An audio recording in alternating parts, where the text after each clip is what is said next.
দীর্ঘ ১৬ বছর কারাভোগের পর বৃহস্পতিবার কাশিমপুর কারাগার থেকে মুক্তি পেলেন পিলখানা হত্যাকাণ্ডে অভিযুক্ত ১২৬ জন জওয়ান। এর মধ্যে কাশিমপুর ১ থেকে ২৬ জন, কাশিমপুর ২ থেকে ৮৯ জন, কাশিমপুর হাই সিকিউরিটি হতে ১২ জনকে মুক্তি দেওয়া হয়। মুক্তির পর জওয়ানরা জানান, এই হত্যাকাণ্ডের সুষ্ঠু তদন্ত এবং বিচার হোক। ইকবাল সরকারের তথ্য ও ছবিতে প্রতিবেদন। কাশিমপুর কারাগার থেকে পিলখানা বিদ্রোহে অভিযুক্তদের মুক্তি নিশ্চিত খবরে কারাগারের গেটে সকাল থেকে ভিড় করেন স্বজনরা। ১৬ বছর পর প্রিয়জনকে পেয়ে আবেগে আপ্লুত হয়ে পড়েন তারা। তো ১৬ বছর বাবাকে বা আরো বিডিআর আঙ্কেলদেরকে বিনা অপরাধে আটকে রেখেছে। তো আজকে ছাড়া পাচ্ছে, অবশ্যই অনেক খুশি, অনেক শুকরিয়া আল্লাহর কাছে। আর ছাত্র সমাজকে অসংখ্য ধন্যবাদ, যাদের আন্দোলনের ফলে আজকে এই দিনটা আমরা সুযোগ পেয়েছি বাবাকে কাছে পাওয়ার। প্রকৃতপক্ষে তারা নির্দোষ এখন হলো, প্রমাণ হলো। এই ফ্যাসিস্ট সরকার অবৈধভাবে তাকে আটকে রেখেছে, ছাত্র জনতার এই দেশ স্বাধীন হওয়ার পরে তারা আজকে জামিনে মুক্ত হলো। আজকে আল্লাহ রহমত করছে আমাদের উপর। আমার বাবা ছাড়া পাচ্ছে, এই অনুভূতিটা অনেক ভালো, এটা ভাষায় প্রকাশ করা যায় না আসলে। কারা কর্তৃপক্ষ জানায়, মঙ্গলবার জামিনপ্রাপ্তদের নামের তালিকা প্রকাশ করা হয়, আর বুধবার রাতে তাদের জামিননামা কারাগারে পাঠানো হয়। পরে অভিযুক্তদের নাম, ঠিকানা ও নথি যাচাই বাছাই করার পর একে একে তাদের মুক্তি দেওয়া হয়। মুক্তির পর তারা জানান, বিনা অপরাধে তাদের শাস্তি পেতে হয়েছে। পিলখানা বিদ্রোহের সুষ্ঠু তদন্ত ও সবার মুক্তির দাবি করেন তারা। পাশাপাশি তাদের চাকরি ও পুনর্বাসনের দাবি জানান। সরকারের কাছে আবেদন এইটাই যে এখনো যারা বন্দী আছে ভিতরে, তাদেরকে তাড়াতাড়ি মুক্তি দেওয়া হোক এবং যে মূল যে ঘটনা যে ঘটাইছে তাকে কঠিন শাস্তি পাবে দেওয়া হোক।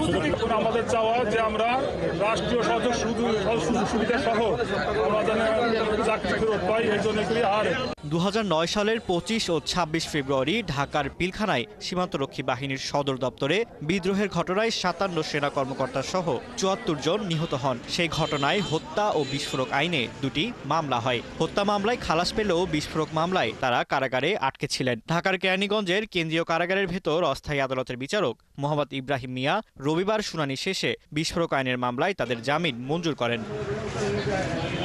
ফারদিন নীরব, ৭১। কাশিমপুর কারাগার থেকে বিডিআর সদস্যদের কারামুক্তির খবর জানাতে আমাদের সাথে যুক্ত হচ্ছেন সহকর্মী ইকবাল আহমেদ সরকার।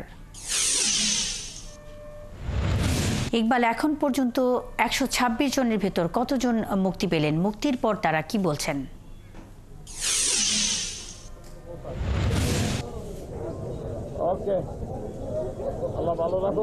বিডিআরের সদর দপ্তর পিলখানায় যে হত্যাকাণ্ড ঘটেছিল ২০০৯ সালে, সেই ঘটনায় ১৫ বছর ধরে বন্দী ছিলেন যারা, তাদের মধ্য থেকে ১২৬ জন গাজীপুরের কাশিমপুর কারাগার থেকে মুক্তি পাওয়ার কথা রয়েছে আজকে।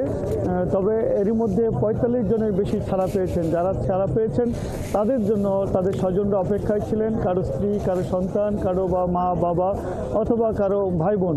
তো গেটে আসার পরেই সবাই আবেগে আপ্লুত হয়েছেন, স্বজনদের জড়িয়ে ধরেছেন, কেউ ফুল দিয়ে বরণ করেছেন, কেউ মিষ্টি খাইয়ে বরণ করেছেন। এক আবেগ আপ্লুত পরিবেশের সৃষ্টি হয়। যারা বের হয়েছেন তারা বলছেন যে তারা বিনা বিচারে, বিনা দোষে তারা বিনা দোষেই তারা জেল খেটেছেন। যারা বের হয়েছেন তাদের থেকে শুনবো আজকে। আমার সাথে রয়েছেন একজন হাবিলদার পদে যিনি চাকরি করতেন, তিনি রয়েছেন এই মুহূর্তে ছাড়া পেয়ে, তার অনুভূতি শুনবেন। আপনার কি বলার আছে আজকে কেমন? আলহামদুলিল্লাহ, আজকের অনুভূতি আমি এই ভাষায় প্রকাশ করতে পারবো না। আল্লাহ তাআলা আমাকে এই দীর্ঘ অন্ধকার জীবনে ১৬টি বছর থেকে অতিক্রম বাইর হওয়ার সৌভাগ্য করছেন। আল্লাহর কাছে লাখো লাখো কোটি কোটি শুকরিয়া। আল্লাহ যেন আমার যে সমস্ত ভাইয়েরা বন্দী অবস্থায় রয়েছে তাদেরকে যেন অতি দ্রুত আল্লাহ মুক্তি করে, সেই ব্যবস্থা যেন বাংলাদেশ সরকার করে, সেই আশাই ব্যক্ত রাখবো। ধন্যবাদ। এবার একজনের সাথে কথা বলবো যিনি কিনা অপেক্ষা করছেন তার স্বজনের জন্য। আপনি কার জন্য অপেক্ষা করছেন? কত বছর ছিল? আমি আমার বাবার জন্য অপেক্ষা করছি, আর ১৬ বছর হয়েছে উনি ভিতরে আছে, এখনো বের হয় নাই, একটু দেরি হবে মনে হয়, অপেক্ষা করতেছি। ধন্যবাদ। একে একে সকাল থেকে 10:30 থেকে বের হয়ে আসছেন। যারা বের হয়ে আসছেন তাদেরকে স্বজনরা বরণ করে নিচ্ছেন, আবেগে আপ্লুত হচ্ছেন। আপনি দেখছেন যে এই মুহূর্তে একজন বের হয়েছেন, তার একজন স্বজন কোলে নিয়ে তিনি ঈদের মতোই আনন্দ প্রকাশ করছেন। আমরা একটু জানবো তার অনুভূতির কথা। আপনি যে এতদিন বন্দী ছিলেন, আলহামদুলিল্লাহ, আল্লাহর কাছে হাজার শুকরিয়া যে জেলের দীর্ঘ 17 বছর পর বের হয়ে আসলাম, এজন্য আল্লাহর কাছে শুকরিয়া জানাই। আর দেশের মানুষ আমাদের জন্য অনেক কষ্ট করছে, আপনারাও। এখন আপনাদের কি চাওয়ার আছে?